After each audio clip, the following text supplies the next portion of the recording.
Bueno, como hemos comentado, se aprobó hace muy pocos días el presupuesto de egresos de la Federación para 2024 y el Instituto Mexicano para la Competitividad pues hizo un análisis del presupuesto aprobado en función de la inversión pública necesaria para que México aproveche el nearshoring rápidamente. Yo creo que todo el mundo lo sabe, pero recordémoslo, el nearshoring es la relocalización de cadenas de valor en el que México pues está destinado a ser el país que más se beneficie de ellas por la cercanía geográfica con el mayor mercado del mundo, por la larga frontera que tenemos con Estados Unidos, pero esa relocalización en México no es automática, se requiere hacer ciertas cosas. ¿Qué fue lo que encontraron en este análisis del presupuesto? Se lo pregunto a Diego Díaz, coordinador de finanzas públicas del IMCO. ¿Cómo estás, Diego? Hola Pascal, muy buenos días, gracias por la invitación. Así es, mira, en el marco de la cobertura del paquete económico 2024 que hicimos en el IMCO, justamente decidimos analizar el gasto aprobado para inversión pública para el siguiente ejercicio fiscal y sus implicaciones para el nearshoring. Lo que encontramos es que hay una reducción en el gasto destinado a inversión pública el siguiente año. Pasa de 1.19 billones de pesos que se aprobaron en 2023 a 1.11 billones, es decir, una caída de 11% en términos reales. E incluso si comparamos el presupuesto aprobado para el siguiente año, vemos que es casi 40% menor a lo que se llegó a gastar en 2016.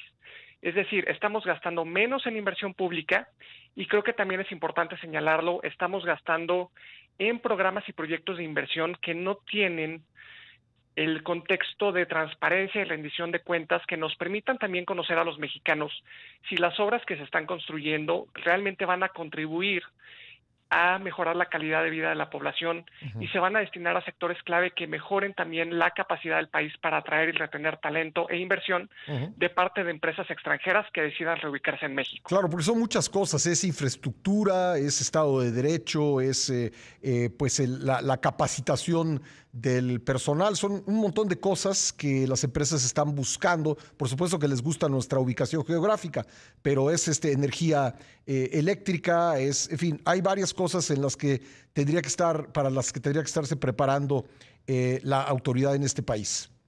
Así es, definitivamente hay sectores estratégicos o áreas clave en las que se debería de estar invirtiendo más y mejor infraestructura.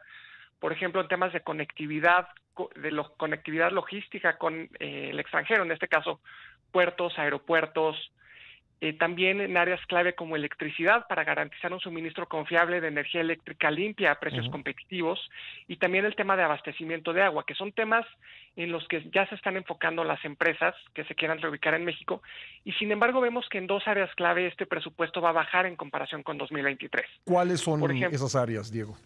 en electricidad va a disminuir 18%, que es gasto ejercido por la Comisión Federal de Electricidad, y en abastecimiento de agua va a caer poco más de 6%. Y esto es algo que nos llama la atención precisamente por el contexto económico y por la coyuntura en la que se presenta esta caída. No es el momento ideal para que se dé esta reducción, precisamente porque va a limitar las capacidades del país para atraer y retener este tipo de empresas. Cuando dices electricidad, ¿hablas de generación o de transmisión o de las dos cosas? Estamos hablando de las dos cosas, de generación, transmisión y distribución, que son, digamos, las tres áreas clave en materia de electricidad y donde tenemos grandes cuellos de botella, particularmente en el sector de transmisión. Hay una subinversión sistemática en este sector que hemos documentado en el IMCO y que limita precisamente la capacidad para instalar empresas. Es decir, no se va a instalar generación o no se van a instalar plantas eléctricas precisamente porque no es posible conectar a estas centrales con los centros de carga, es decir, con los centros de población, que es donde está la demanda. Y eso se traduce en que en México tenemos costos muy importantes de la energía eléctrica que no se reducen precisamente porque hay estos cuellos de botella en la red nacional de transmisión. Bueno, quiero preguntarte también por el tema del agua, cómo se refleja y qué consecuencia puede tener esa reducción de 6% que nos mencionaba.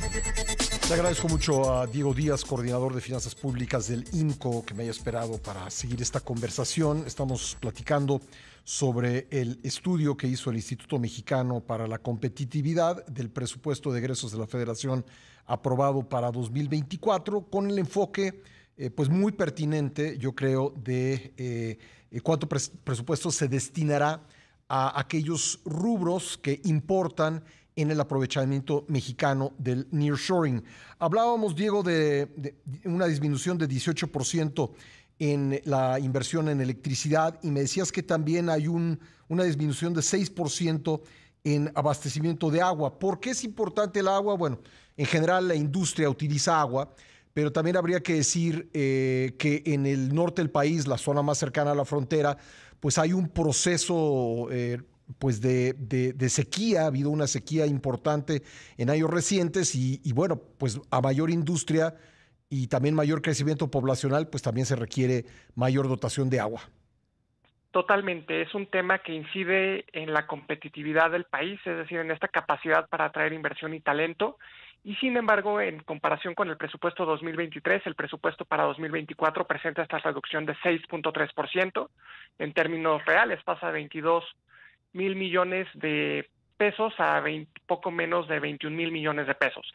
Es decir, es un tema que nos preocupa en el INCO porque es un sector precursor que permite detonar a otras industrias y que, como comentas, es un insumo fundamental no solo para la actividad productiva, sino también para la propia población. Sí. Y en un contexto de sequía tan importante en que buena parte del territorio nacional tiene una deficiencia de carencia de lluvias, pues necesariamente es un tema que se tiene que abordar con toda la seriedad y desde el INCO esperaríamos que este presupuesto no solo no se reduzca, sino que se incremente de manera significativa en siguientes años. ¿Es presupuesto de Conagua? ¿De qué otros, organismos públicos pues se dio esa reducción?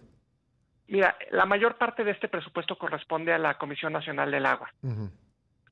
De acuerdo. ¿No? Pero no tengo el dato específico de qué en este momento de qué otras dependencias están ejecutando la otra parte de este presupuesto. Entiendo. Oye, también platicábamos en el bloque anterior que pues entre las muchas cosas que tiene que hacer México para atraer mejor estas inversiones, fortalecer su Estado de Derecho es uno, pero sin duda otro es asegurar que el talento que requieren las empresas que se quieren instalar en México esté ahí, porque no es tan fácil pues traer talento de fuera. Se puede, pero es luego mucho más caro y mucho más complicado. ¿Hay algo en el presupuesto que refleje el interés o el desinterés de México en la formación de cuadros? Mira, el presupuesto para el siguiente año para la Secretaría de Educación Pública se incrementa en buena medida por el presupuesto destinado a becas del bienestar. En ese sentido, desde una perspectiva muy macro, en términos de si creció o no el presupuesto para educación, podríamos decir que sí, y en ese sentido podríamos decir que hay un interés. Sin embargo, del otro lado, hoy vemos políticas públicas por parte de esta administración que reducen, por ejemplo, el presupuesto del CONACYT o el presupuesto para el Sistema Nacional de Investigadores. Y entonces creo que valdría la pena un análisis más detallado justamente para poder ver si la inversión que se está destinando a educación justamente corresponde con las necesidades de estas empresas que potencialmente se pueden reubicar en México. Claro, o inversiones en educación superior, ¿no? También podríamos buscar por ahí. Pues muy interesante, la verdad me parece muy importante revisar con detalle este trabajo que ustedes han hecho en el INCO y te pediría en ese sentido, Diego, que me digas dónde podemos encontrarlo y poderlo leer. Claro que sí, está disponible en la página del INCO, que es www.imco.org.mx. Pues perfecto. Diego, te agradezco mucho que me hayas tomado la llamada, muy amable. Al contrario, gracias a ti, Pascal. Gracias. Ahí está Diego Díaz, coordinador de finanzas públicas del Instituto Mexicano para la Competitividad.